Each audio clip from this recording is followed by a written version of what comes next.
वादी कैलाश में 92 साला ममर खतून शेरकानी की मौत पर 2 दिन रस्म अदा करने के बाद उसे सुपुर्द खाक की गई, जिसकी मौत पर 40 से ज़्यादा जानवर काटे गए। इसी दौरान कैलाश ख़वातीन गीत गाते हुए रक्स करती रही। इस महसूस रस्म की मज़ीद तफसील देखते हैं गुल हमाद फ़रूकी की एक खसूसी रिपोर्ट में। वादी कैलाश के कलाकार गाँव में 92 साला खातून शेरकानी वफात पा गई, जो इस वादी में सबसे ज्यादा उम्र रसीदा खातून थी।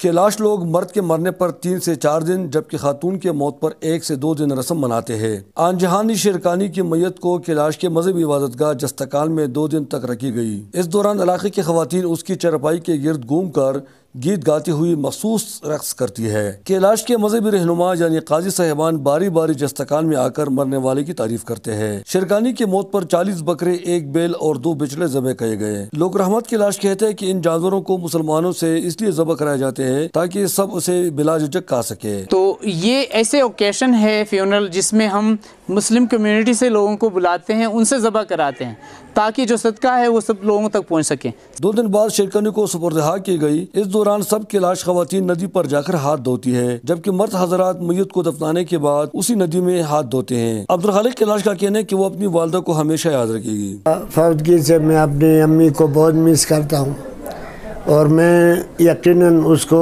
याद करता रहूँगा। आखिरी रसूमात के बाद तमाम मर्द और खवातीन को खाना दिया जाता है और उसके बाद अंगूर से बनी हुई सुर्ख रंग का शराब जरूर उनको पेश करते हैं, जो मैयत की खैरात में शामिल होता है। कुछ लोग अपने घरों को भी गोश्त और खास पकवान जूश ले जाते हैं। शेरकानी खातून की मैयत की रसूमात में बिरीर, बम्बुरेत और रंबूर तीनों वादियों से कैलाश मर्द और खवातीन ने कसीर तादाद में शिरकत की। कैलाश कबीले की खूबसूरती ये है कि अपने गम के साथ साथ अपनी खुशी भी मनाते हैं, जिसमें कई बकरे काटते हैं और आने वाले मेहमानों का देसी खानों से ज़ियाफ़त कराता है। इनकी इस मखसूस सकाफत को देखने के लिए मुल्की और गैर मुल्की सयाह कसीर तादाद में यहाँ आते हैं। अहमद गुल हमाद फारूकी, चतरा।